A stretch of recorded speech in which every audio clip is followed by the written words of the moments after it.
Assalamu alaikum. There was a comment on my video. One Christian said, Allah God is unlike his creation, that there is nothing like him. The nature of God is unique. I present the doctrine of Trinity as unique understanding of God. There is no contradiction within the doctrine. One being three person is not contradiction in itself. When you say it doesn't mean it is not. How can three be one? I don't know, but as Muslim like to say Allah is all knowing and Allah knows best. Yes, we say that. I have the same challenge to you and the Muslim community. How can Allah descend in third of the night when he does not move from his throne? What and how can he move descend as third of the night when we have multiple time zones? Await your response. So first of all that he is saying that Allah is like stuck in his throne and he cannot move. It is not like that. You do not know about the existence of Allah. Well, Allah has said to us or told us in verse 35 of Surah Al Nur about his existence, how he is and how he look like. Like he is given an example in that verse. Anyway, I am going to respond to this. First of all, Allah is not finite to throne, and about throne, that is a place to address with angels and command them. But for Allah, He is not limited to throne. In fact, He is infinite and He cannot be contained within anything. And about His creation, like universe and sky and first sky and coming in the third of night at first sky, everything I am going to explain. It's like that. Allah says in Quran, Allah is Nur of Samawat and Ard. Allahu Nur Samawat wal Ard. That means Allah is the light of heaven and earth. So what that means, and Allah has given His example like a lamp in Surah Nur 35 verse, and which means He is sustainer and provides sustenance and energy and everything which make everything existence with His nur, with His power, with His knowledge. With so Allah is controlling everything like that, and He is infinite and He cannot be contained. But He used the word throne and sky and coming to like that. As we know, on the day of judgment, we could see Him. Even He could hug us, and there are verses in which say He would be holding His seventh sky in His right hand. Well, it is not like that. What you say, Jesus came to earth and He was born from the Mary and he died like that. That thing is not related to Allah. But if something also exists in your religion and that is very awkward and strange, and but there are some reality attached to our religion as well, because our explanation is more better and it is more easy to understand and it has no contradiction. So what is that? Allah says that we will see Him and He will hug some of His person, some of His creation on the day of judgment. That means on the day of judgment, Allah will manifest Himself so that we can see Him.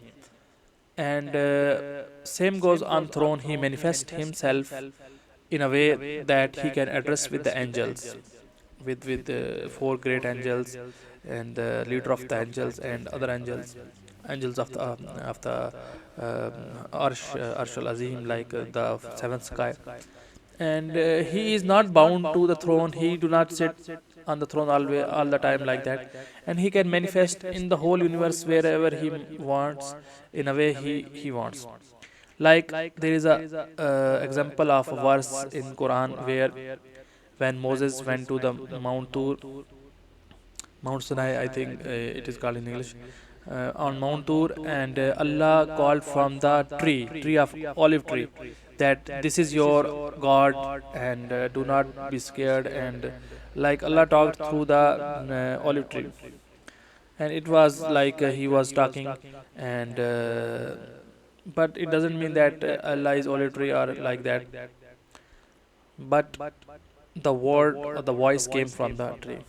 So Allah manifested His voice through the olive tree, or near the olive tree, or it looked like, or it seemed like it was coming from that. But it doesn't mean that He is olive tree, or he manifested Himself into that tree. So there are many examples like that. So Allah came on first sky, and he in the third of night, and there are different time zones. Just like I told you that for Allah it is not difficult to manifest Himself on the day of judgment, or even on throne, or even on the first sky, because He is infinite, and he controls everything with His nur, with His knowledge, and uh, with His omnipotence or omniscience. So it is not difficult for him to manifest on the first sky. It's like he's showing that he's very close to you and hear your prayers, and he is like willing to hear your prayers and respond to them. Otherwise he can listen on first sky, seventh sky, wherever you go, wherever the human being is, he can communicate with Allah. He can hear everywhere. So it was like showing that how Allah wants to respond to you and your prayers, and if you are awaken at that time, so he's much near to you.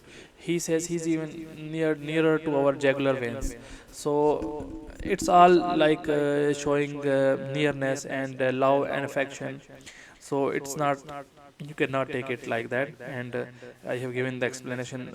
His manifestation is not like Jesus coming on earth and given birth from Mary, and then like that, these kinds of things. He remained himself in Islamic perspective, in Islamic doctrine, and he manifests himself. He can manifest himself in any way he wants, but we cannot understand and we cannot imagine it. Just like Allah said, he is nothing like, he is like nothing. Nothing is like him. You can say that nothing is like him.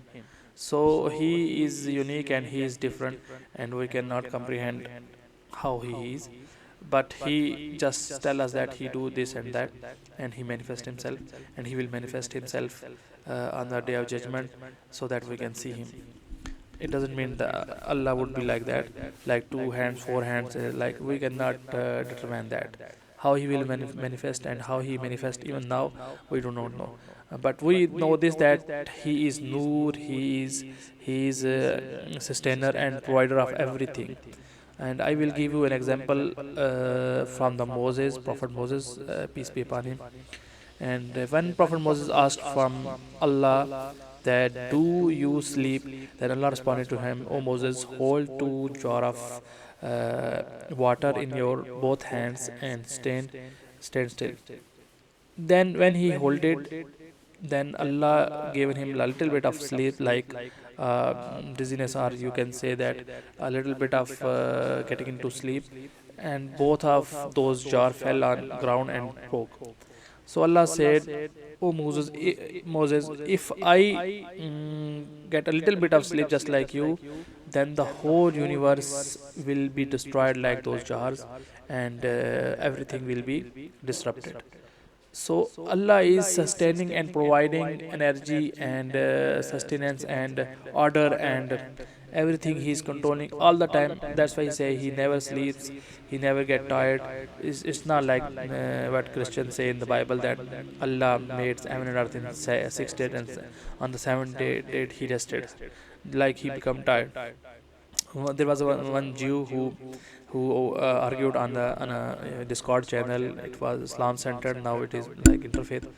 And he said, our in our Bible there are 7 days, and in your Quran Allah created in six days. So it is kind of weird and contradiction and like this thing. I said, before he was very arrogant and making fun of that. Oh, your Allah created heaven and earth in 6 days, and our Allah created, our God created heaven and earth in 7 days, and we are accurate because there are days in a week. It is not related to our earth. It's like their God has never gone beyond sun and moon, because our 7 days, our 30 days of month, and 12 month year is related to sun and moon. But Allah is beyond sun and moon, and He is even beyond heaven and earth, and He is infinite. So for Him, those 6 days are not like our 7 days or 6 days. They are very longer.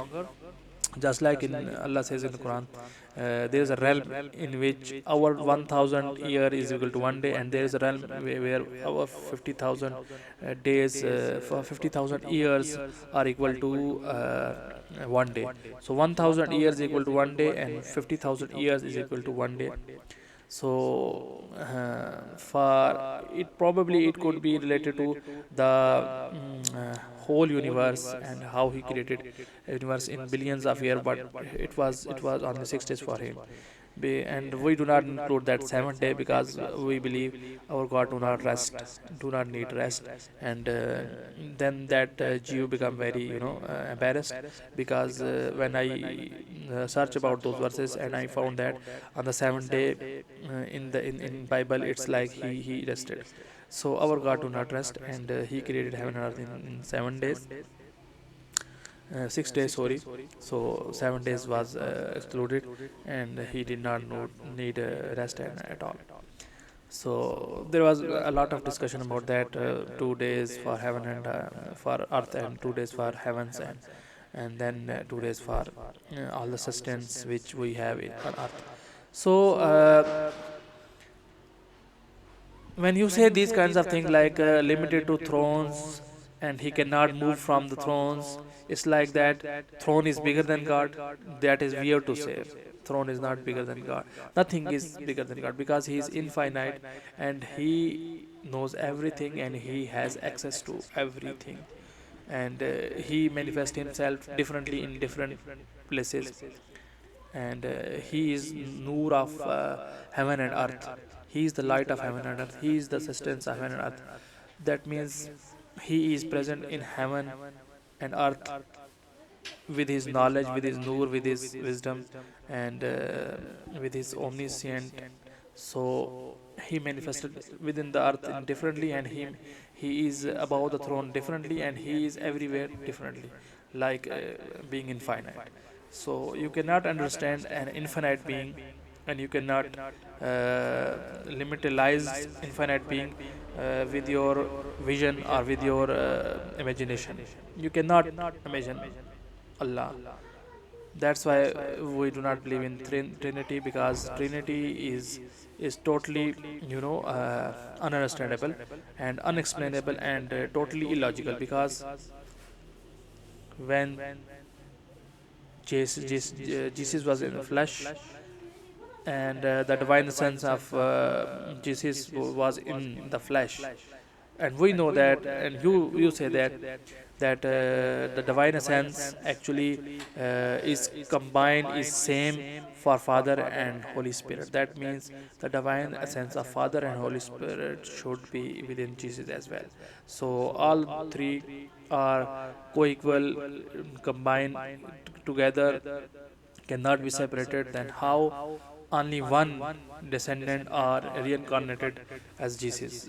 That is, for every explanation there comes certain problems, more problems in other explanation as well. So there is a question in front of question and problem in front of problem. So it is combination and group of big problems within Trinity, and because it is man-made, so you cannot explain it no matter how many mumbo jumbo and how many weird terminology you introduce. For if we ask some question about Trinity, you just give us some terminology and little bit of weird explanation about that. But it doesn't mean if you have organized some doctrine and you have termed it, you have some kind of explanation which need further explanation, which need further explanation, then doesn't mean it is right. For 2000 years you have refined it with more confusion and more confusion. But at the end of the day, it is unexplained, it is understandable. So I think video is getting 15 minutes. Please subscribe my channel, and inshallah I will keep making more content like that. Thank you so much for those who have supported me until now, and I invite others to support me as well. And it's just for my motivation to make more video. Thank you so much. Assalamu alaikum.